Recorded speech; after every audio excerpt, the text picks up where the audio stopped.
On this Sunday night, Doug Ford is now the undisputed leader of Ontario Conservatives after a chaotic race and a backroom battle for power. Known for simple slogans and his disdain of the media, he has drawn comparisons to Donald Trump. But will Ford's brand of populism sway voters in Canada's biggest province? Also tonight, China rules its leader can be president for life. And the gyrating Russian granny standing up to Vladimir Putin. The National starts now.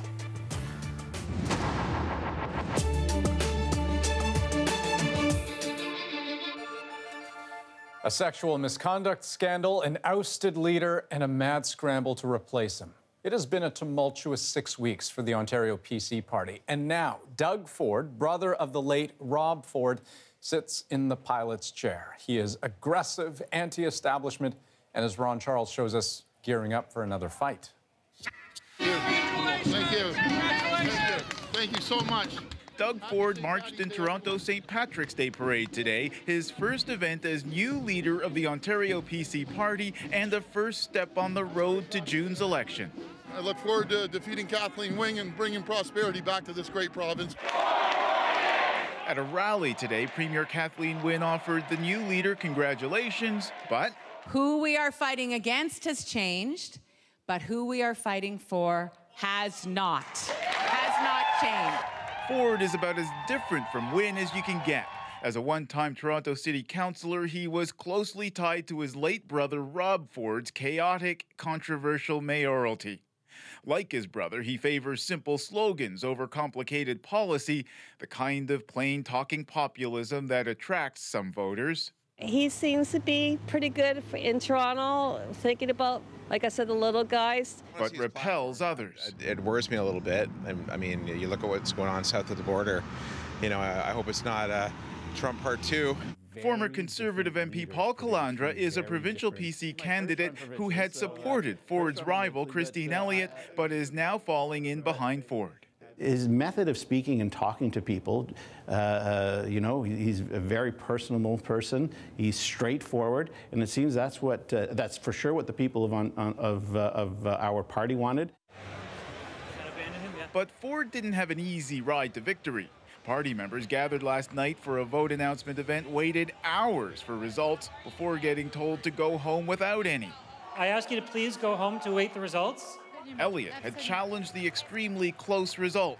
She didn't concede until this evening. Still, analysts say Ford has a good chance. Because Kathleen Wynne's government is so unpopular, Doug Ford might still be able to win the upcoming election, despite the fact that he has such high unfavorability ratings. For many Ontarians, June's election may come down to choosing which leader they dislike the least. Ron Charles, CBC News, Toronto. As you heard in Ron's piece, some have made comparisons with Donald Trump, but Ford and Trump are far from political clones. There are parallels and stark differences.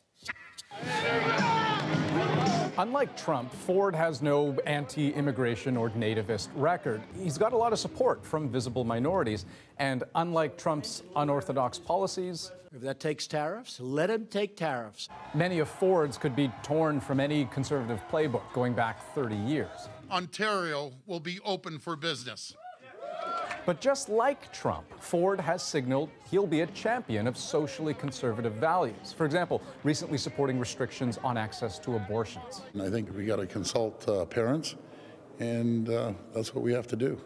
We love defeating those people, don't we? Don't we love defeating them? In terms of style and messaging, they are both candidates of mistrust.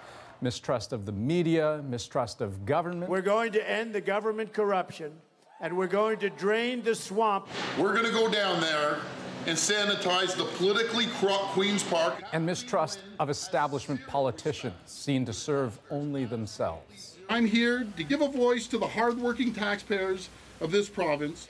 The forgotten men and women of our country. People who have been ignored will be forgotten no longer. Ford understood the power of Trump's message long before Americans cast ballots in 2016. They're tired of the Washington elites and the Washington establishment that's been running the country. So he's real. He says what a lot of people are thinking, and he's going to win. Ford was right-hand man to Canada's last great anti-politician.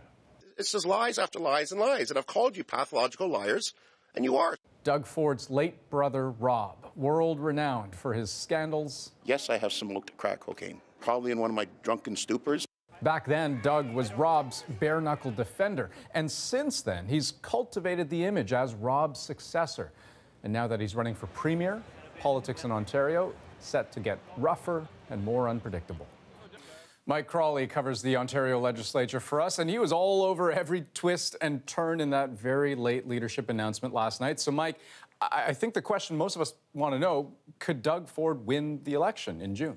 Absolutely. Look, Kathleen Wynne is right now ranked as the most unpopular premier in the country, and Doug Ford has a lot of appeal in all sorts of parts of Ontario. Look, he won this leadership race, and he taps into this kind of populism. He also has a strong campaign machinery with him. He's got smart people around him. He has an appeal beyond the Greater Toronto area.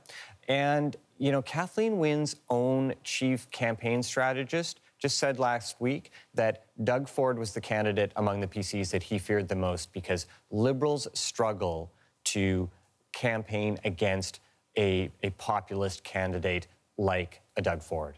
And break down that appeal of Doug Ford for voters. I mean, what is it exactly that he's been able to tap into with them that others haven't, at least not to the same extent? Yeah, so when I say he's a populist, he's a true populist. You see how he deals with ordinary people on the street, people of all walks of life, people of all different skin colors.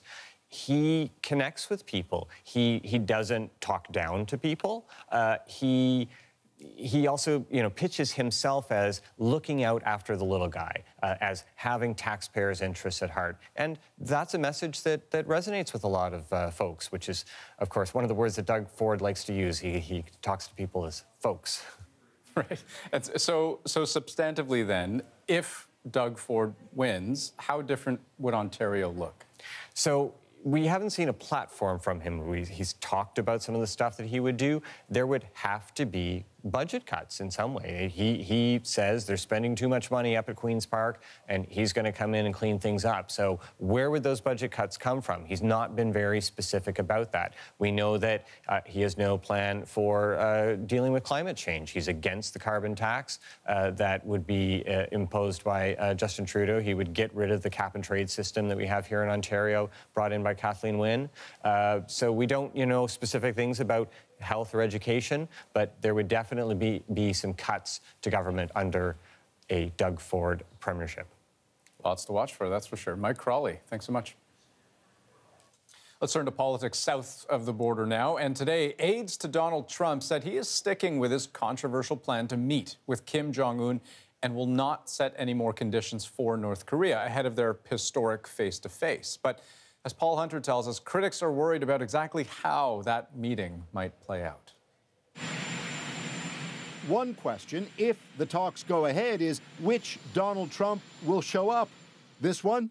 Rocket Man is on a suicide mission for himself. He is a sick puppy. He has said things that are horrific. And with me, he's not getting away with it. Or the Trump who last night struck a different tone. I believe that. I really do. I think they want to do something. I think they want to make peace. I think it's time.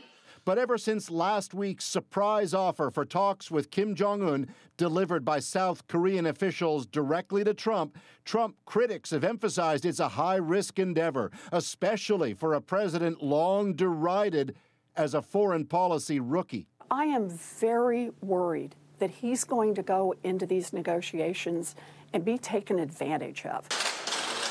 Still, even as those South Koreans returned home today, Trump officials were quick to point out it's the president's actions that led to the offer of talks in the first place. We've done more sanctions this year than the entire last 10 years, and there's no question these sanctions are working, and that's what's brought him to the table. Pressure will continue to mount on North Korea. There is no relief in sight until the president gets the objective that he has set forth consistently during his entire time in office. The objective is the complete denuclearization of North Korea. Is it achievable by a U.S. president also scorned for petulance and impulsiveness? Last night, even he pushed back when the crowd booed at that name. Kim Jong-un. And no, it's very positive. No. After the meeting, you may do that, but now we have to be very nice because let's see what happens. Let's see what happens. No little rocket man. Not this time. Paul Hunter, CBC News, Washington. Now, while Trump was making nice with North Korea, during that same speech, he took a shot at Canada. Have a listen. Canada's brutal. Canada's really tough. Hey, and I don't blame them. Why should I blame them? Because they've just outsmarted our politicians for decades. And I don't mean Obama. I mean all of them. Since Bush the first. The president also highlighted once again that exempting Canada from the new steel tariff will only continue if he's happy with the outcome of ongoing NAFTA negotiations. I'm joined now by Katie Simpson in Ottawa. So, Katie, for at least the next month, I suppose it's going to be like the sword of Damocles hanging. We should expect to hear a lot of bluster just like that. Yeah, Andrew, the next round of NAFTA talks is expected to start in April, and clearly Donald Trump is trying to amp up the pressure around that. The president is not dropping his threat to impose steel and aluminum tariffs on Canada and Mexico unless both agree to his NAFTA demands. Now, despite what Trump says, Canada's Foreign Affairs Minister is refusing to link these issues. We will not be subject to any form of pressure at the NAFTA negotiating table. And this is important, our NAFTA negotiating position has not been changed by this episode. We are very clear on that. Chrystia Freeland's next big challenge will be getting that same message to stick in the U.S. She'll try and do that by continuing the Canadian Charm Offensive outreach program at full speed. The government will also try and put some Canadians at ease this week. The Prime Minister will visit nearly half a dozen aluminum and steel plants over the next 3 days. Justin Trudeau will be highlighting how these industries have helped solidify the Canada-U.S. trading relationship. But this past week has been filled with uncertainty for these sectors. So Trudeau can expect to be meeting with anxious workers who have blunt questions about how he's going to protect their jobs, Andrew. Katie Simpson in Ottawa. Thanks. Thanks. We want to update you now on a story we told you about on Wednesday. It involved Gerald Stanley, who was found not guilty in the shooting death of Colton Bushy. We reported the RCMP released him from custody prior to taking his statement, but one of our sources for that information is no longer certain this is accurate. We asked the RCMP specifically about that issue before broadcast. They declined to comment. And still to come on The National tonight, China ties its future to Xi Jinping. A historic vote confirms his status as the most powerful leader since Mao. And in tonight's Dispatch, how the Russian government got more than it bargained for when it slapped down air cadets for their racy video. Satisfaction. Satisfaction. Satisfaction. It turned two grannies into an internet sensation with their own saucy protest. That's next.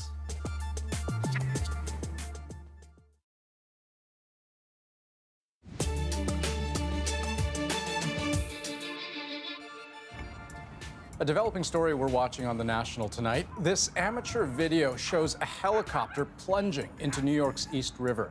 6 people were on board. At least 2 are dead, with 3 others sent to hospital. The pilot was not injured. The chopper was apparently on a photo shoot. I mean, it's worried a lot of people. I mean, because towns are usually packed on a Sunday. But I think a lot of people are just staying away.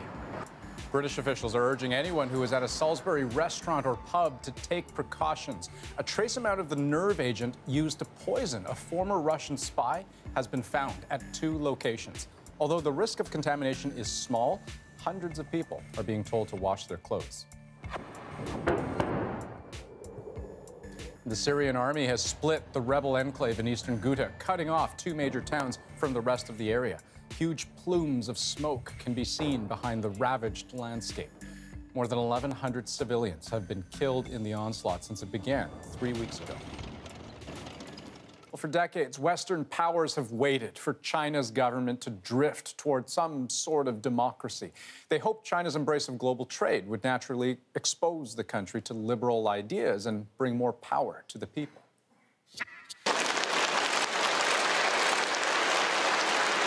Well, all such hope seemed lost today when the National People's Congress removed the two-term limit for presidents, essentially making Xi Jinping a leader for life. Xi Jinping is only 64 years old. As far as we know, he's in excellent health. And it really could be that China, like it had in the 50s, 60s, and 70s, now has a dictator for life. Of nearly 3,000 ballots cast, only 2 opposed the move, and government censors shut down online criticism. It's a far cry from Bill Clinton's vision of a more democratic China. I just think it's inevitable, he said in 1997, just as inevitably the Berlin Wall fell. Aside from stifling human rights, today's move could also take an economic toll. After all, say some experts, absolute power can often mean little debate, leading to bad policy. Now, while China's system drifts further towards one-man rule, Russia's president, Vladimir Putin, is all but assured to win an election in a week's time. Opposition figures are routinely jailed, sometimes attacked. But Russians are finding new and sometimes strange avenues of protest. Cue the chain-smoking grandmas and the grimy dance music. I'll let Chris Brown explain in tonight's Dispatch from St. Petersburg.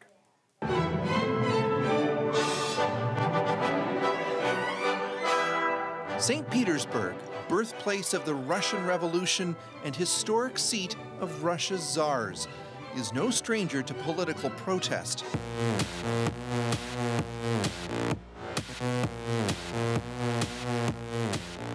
But rarely has Russia seen anything like these women or their video.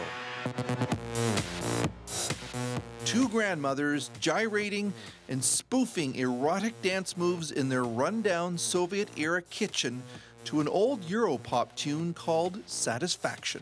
Satisfaction. Satisfaction. Satisfaction. Satisfaction. Meet Natalia Izokevich and Ksenia Negratova. They're funny, they're bold, and they're brash. And they're willing to say things many Russians wouldn't dare. У нас же вообще протестное поле сужено уже вообще до такой, да, то есть вообще уже ничего нельзя. The 2 women made their dance video to show political solidarity with these guys and their video. They're Russian student pilots from a prestigious training academy stripping down to their skivvies. They didn't appear motivated by anything other than having fun, but all that thrusting quickly made political headlines. Outraged by the homoerotic undertones, embarrassed school officials and many in Russia's government called for them all to be expelled. Ну, хоть как-то выразить свой протест охота вот против идиотизма, потому что это уже какая-то квинтэссенция идиотизма. Вот. And that might have happened if people like Ksenia and Natalia hadn't taken a stand. Что они плохого сделали? Я вообще считаю, когда люди никому никакого вреда не причиняют, не нравится, выключи компьютер, не смотри. Все очень просто. Господи, вот не хочется говорить, но тут прямо вот хочется сказать. Когда этот наш пересидент, хорошо, безобразный, голый, лазит в прорубь, а тут парни красивые идут. Меня еще, честно говоря, как я есть советский человек, меня поразило, что у парней такой хороший вкус в плане нижнего белья. Я вспоминаю нижнее белье в свои времена. And, as it turns out, a surprising number of other Russians felt the same way. They started producing their own music videos. And so, stung by the unusual show of support, the powers that be backed off. In this socially conservative country, strike an unexpected victory for tolerance over tradition. Satisfaction. For Ksenia and Natalia, the protest wasn't only about helping the students. By dancing through Natalia's communal apartment, including a stop at the toilet she shares with other residents, the pair also wanted to show how poor many Russian seniors are who live on government pensions. Can you tell me what kind of Russia would you like to see? We should live better. We should live better. I mean, we have to make a lot of reforms. Now, they're using their newfound fame to sound off about those reforms, starting with better pensions. Значит, я не знаю, как у вас в стране называется вот пенсионный возраст, серебряный возраст, да? У нас, знаете, как это называется? Возраст дожития. Все. No comments. We have to be ready to die if we are retired. Natalia is 64, and she gets a monthly pension of about 300 Canadian dollars. That's about average for someone over the age of 55. Out of that, she pays $70 for this tiny apartment. It's maybe 160 square feet. It's so small that her shower is in her kitchen.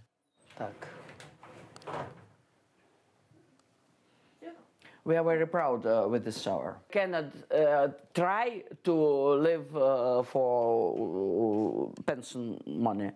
It's impossible. We are working. Это счастье, что мы здоровые люди. Генетика хорошая. А так вот я не представляю. Это страшно представить себе. So both women are still working and likely will have to keep working. Natalia at a sewing factory, and Ksenia as a psychiatrist. They're actually fortunate. Many older Russians cannot work. Outside a St. Petersburg subway station, you can see scores of seniors, some well into their 80s, trying to top up their pensions by selling whatever they can. Valia told us she lives frugally. Her pension's not enough to afford gifts for her grandchildren, which is why she's out here. It's a certainty that Vladimir Putin will win the election next week, but they say they won't be voting for him. Нашего возраста дураков очень много. Вспоминают, как было хорошо при советской власти. При советской власти действительно было очень хорошо. Знаете, в каком плане? У моих ровесников была очень хорошая эрекция. The raunchy talk takes the edge off their frustrations. Public pressure may have forced Russian authorities to change their tune in the case of the underwear-clad student pilots, but the grandmothers say they're much less optimistic anything will change for Russia's impoverished seniors. Chris Brown, CBC News in St. Petersburg. And here's some other stories we'll have for you tonight on The National. A sandwich with a side of no nonsense. We'll remember the matriarch of a legendary Montreal deli. And Adrian meets black artists taking a hard look at Canada. Help me out here. I know this is St. Kitts, but those newspapers are from Newfoundland. Yes, so those are from the Evening Telegram. So this image is from 1903, and the newspaper ads are also from the same era.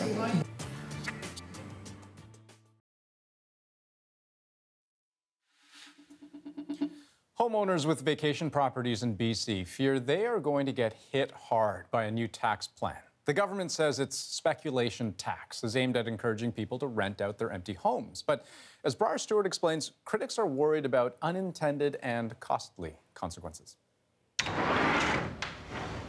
Okay, so this is our outdoors, which is... For Norma Mitchell, this was part of the appeal of buying a townhome in BC. We've got the covered patio. If it does rain, we can still barbecue.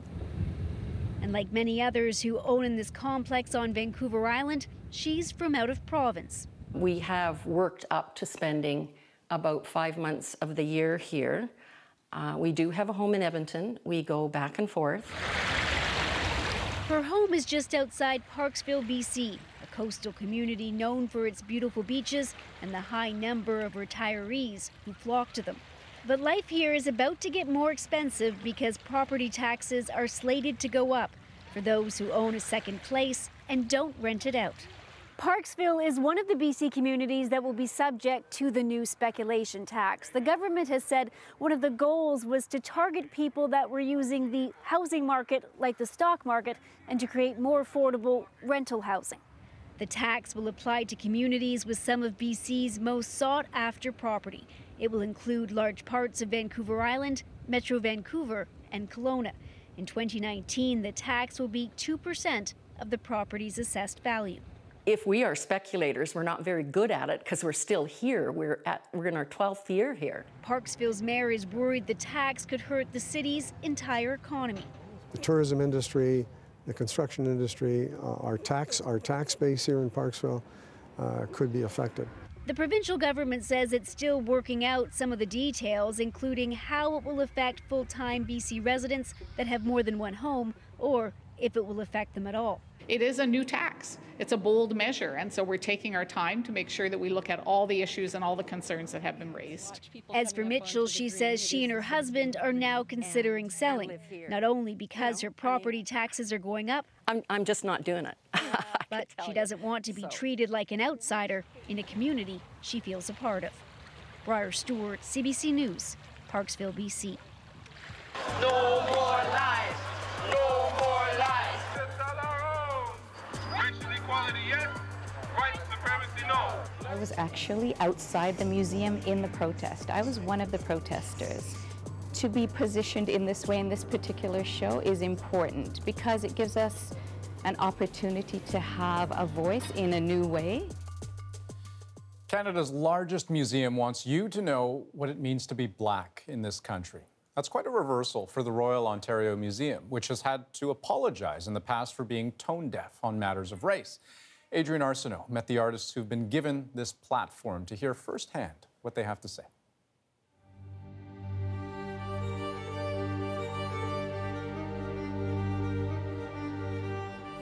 What you're looking at is the work of 9 artists, 9 creators looking at the past and present of Black culture in Canada.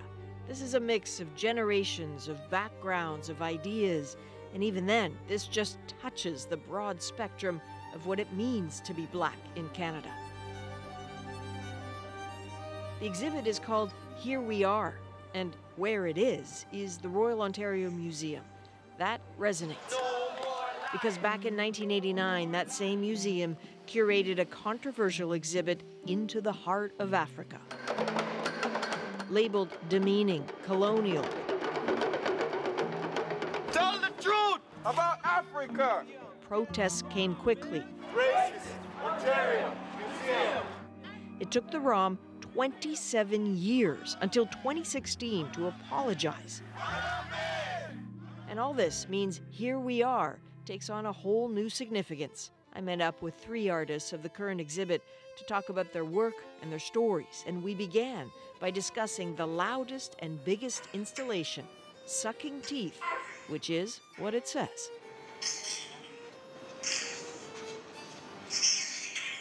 We can't not talk about this exhibit behind you here. So you've seen it all before. Can you give me a sense of what it's about, aside from obviously about sucking teeth? There's so much into this that I feel like it's happiness, it's sadness, it's disapproval, it's approval, it's all of that. And watching this piece actually made me realize how much I do it. Because I walked away and I would like hit my foot or something. I was like, and then I was like, oh damn it, I did do it a lot. Then you chipped yourself again. Yeah, exactly. I like the fact that you can hear it wherever you are in this space. And she's right. The whole time we walk through that busy exhibit, there's that sound. Sometimes affirmation, sometimes judgment.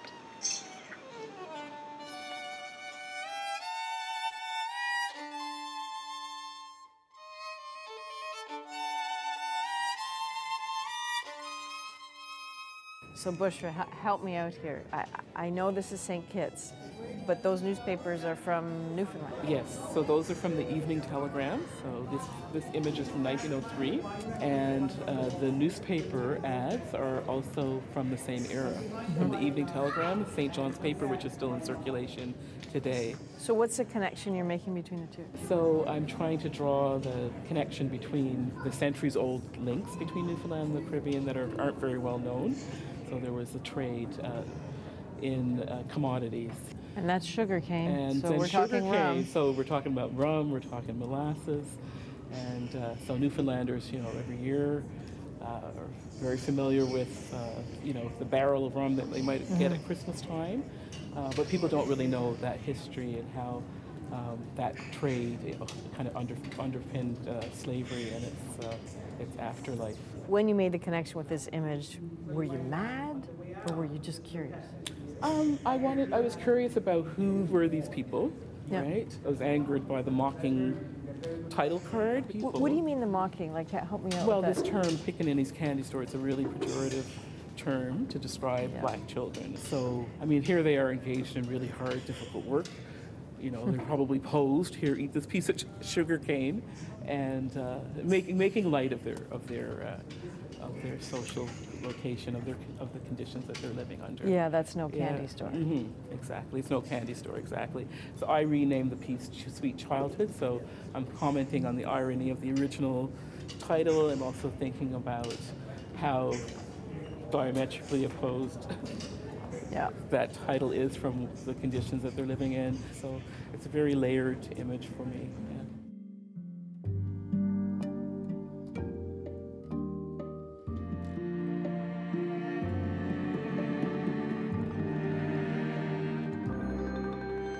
I wanted to ask you about the name of this, Being, Belonging, and Grace. Why that collection of terms?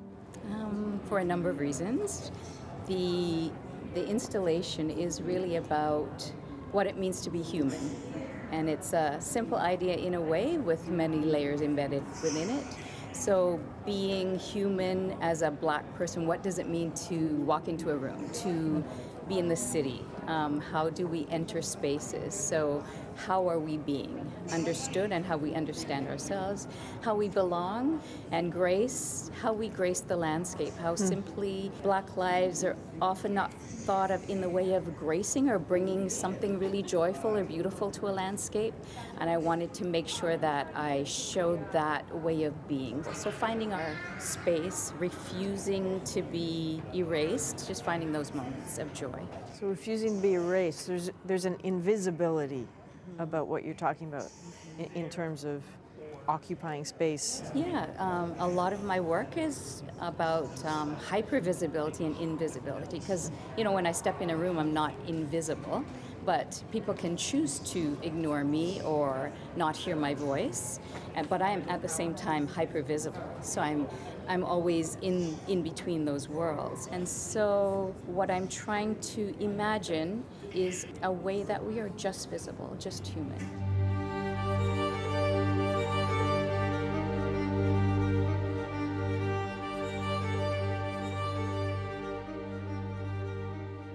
Esma, tell me what we're looking at. So we're looking at a wearable sculpture composed of chains, shoes, football gear, reimposed with West African fabric. So this feels very modern. It feels like I'm looking at sort of frame of Colin Kaepernick here. You are. So do you remember the first time you saw Colin Kaepernick take a knee? I do. I didn't see it during the game. I saw it on the news, and I was just like, this is such an interesting gesture because the actual gesture of taking a knee is actually used in football to secure a snap. And I was just like, this is such an interesting gesture to then reuse as an act of resilience and resistance. And I was really marinating on what that gesture actually meant because it was so subtle, yet so powerful. And then obviously the gesture kept growing and growing and growing, and then multiple players from the NFL were using it, and then everyone just kept on doing it with solidarity, and it kind of made me really think about what that meant in that time. So, I mean, this is a very modern representation, but clearly, I mean, with the West African fabric, this is history too. Yeah. Clearly.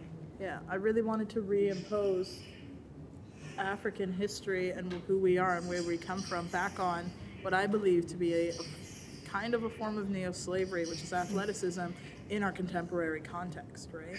And it was really important for me to have that layering effect and the same with the chains. They're all remnants from what slavery was, right? And to just reimpose them back onto this outfit and then have him stand quite pronounced in it, it felt like the right thing to do.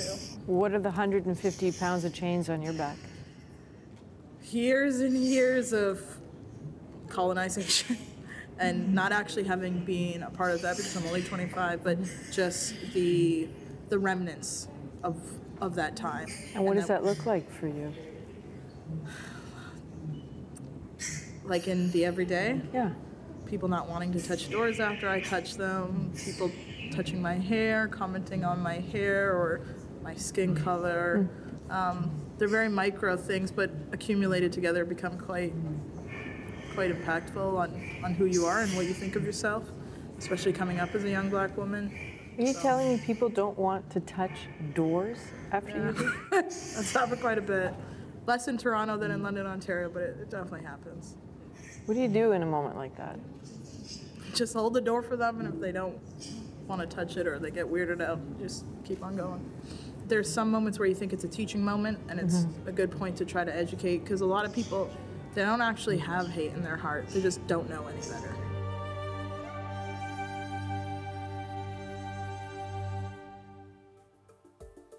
Still to come on The National. We'll check out a hockey game in Yellowknife with a very special player and his team, because when he shoots, they all score. It's really, we're just trying to help him and make it really fun for all of us. And he's done a great job at making it fun for us too.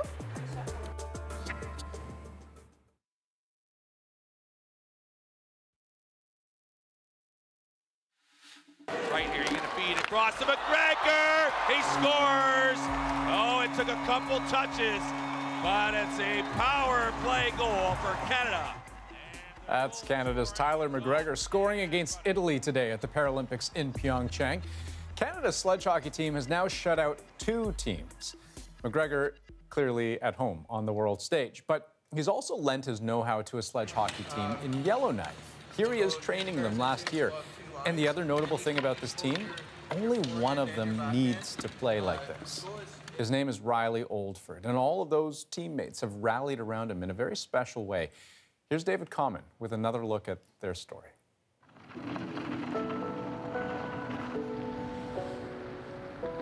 Yellowknife in the winter requires a special kind of stamina.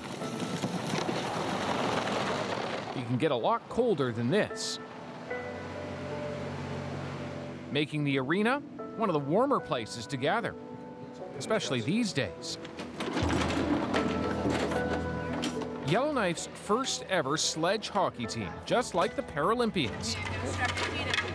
Thing is, almost none of these kids need a sledge. Okay, now put your feet back on. They have no disability. No better? Yeah. Ready? But they're doing it because of a boy who does.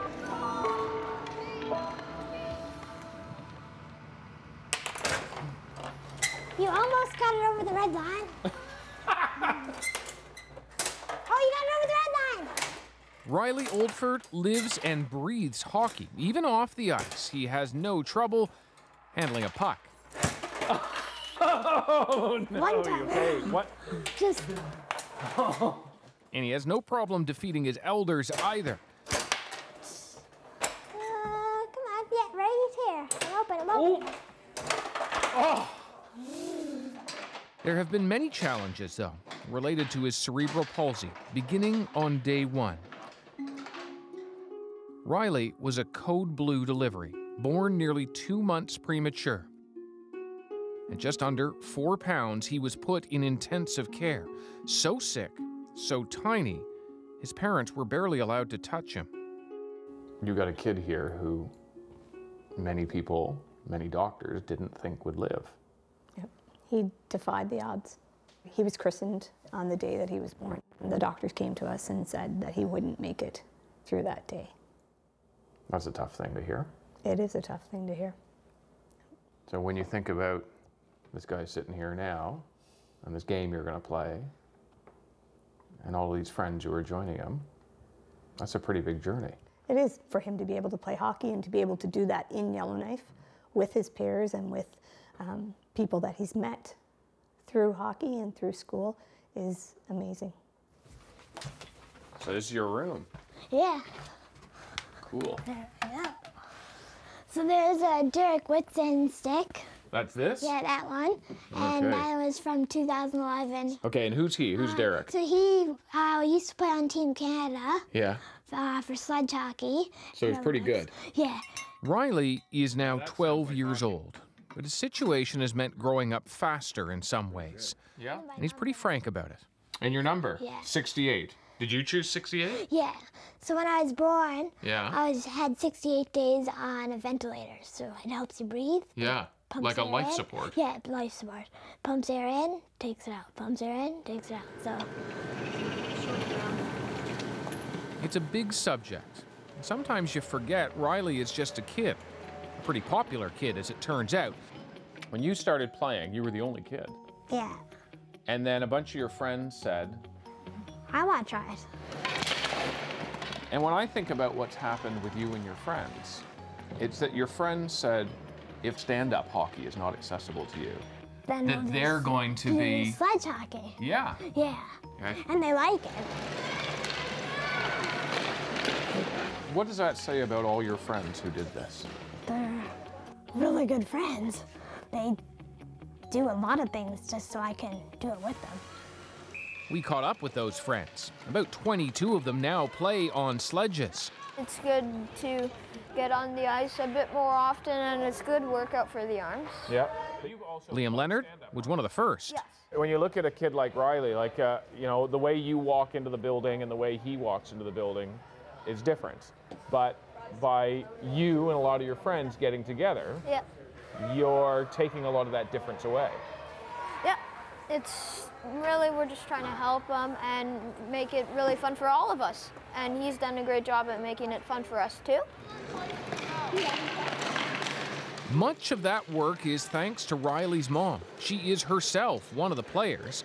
About 10 are on the ice at any one time, and Riley, when that puck is up for grabs, well, he races for it. Out on the ice, he doesn't need anybody to help him. No, I think this is where he probably enjoys himself most. It's not that hockey erases the challenges in his life, but it's an important reminder that his life is about much more than those challenges. Riley's friends insist he should be thanked for introducing them to sledge hockey. He's pretty quick to thank them, too. Awesome. What's so awesome about it? Just they could do so many other sports. They could be at home. They could not even care. Yeah. And they come out and they love it. 1, 2, 3, sled! David Common, CBC News, Yellowknife. Love that story. Here's a look at one we'll have for you tomorrow. I'm Margaret Evans in Cape Town, where lining up for water has become what they call the new normal here. So normal, they even have an express lane, and the guys who'll carry your water for you are nicknamed Ubers. Cape Town battles the water crisis. We'll have that story tomorrow on The National.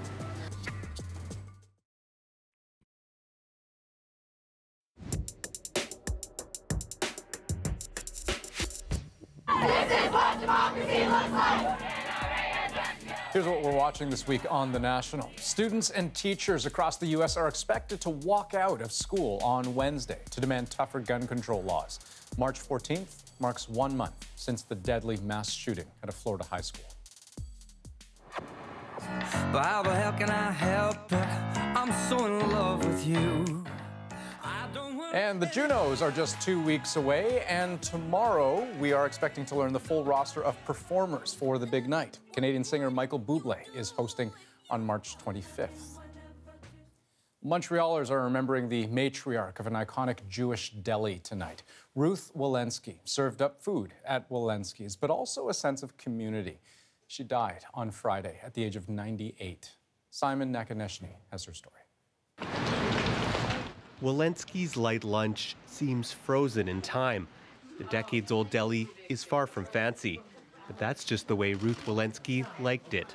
She was friendly, but she was also very to the point as well. She wanted you to enjoy your sandwich, and then she wanted to serve the next person right away. It was a fun place to be. It was really a fun place to be. And I've been going since I was 4 or 5 years old. Today, mourners remembered her and the sandwich she was famous for. All beef salami and bologna on a pressed roll, with mustard. Always with mustard. It was a very simple formula of this is what it was. If you don't like it, then just don't eat here. Founded by Ruth's husband Mo in 1932, Walensky's has been at the same location in the Mile End neighborhood since the 1950s. The area was once home to a large community of Ashkenazi Jews. It's become a spot that has become a central meeting point for many people in the Jewish community. You know that, if you're around the area, you can always pop into Walensky's for a sandwich, and it's like you're part of the Walensky's family. The deli was written into history by Mordecai Richler in his novel The Apprenticeship of Duddy Kravitz. And a 1974 adaptation starred Richard Dreyfuss. With his movie, put us really on the map. But so did our specials.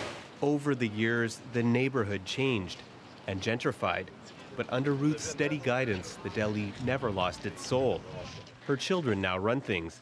And while the family is saddened by the loss of their matriarch, her legacy lives on. Simon Nakaneshny, CBC News, Montreal. Well, tonight, the Canadian Screen Awards celebrated the country's best in films and television, and our very own Adrienne Arsenault presented a very special honor to someone we all know very well. We miss you, but more importantly, we thank you. It is my great pleasure to present the Lifetime Achievement Award to Peter Mansbridge. A crowd at their feet for Peter. In his speech, he reserved his most powerful words for that which he spent his entire career chasing. We do this because we believe that when people are armed with the truth, they can make better decisions for themselves, for their communities, and for the world. The truth is what matters. The truth is all that matters. Peter served as anchor of The National for 29 years. Thank you for watching The National this evening for this Sunday, March 11th. Good night.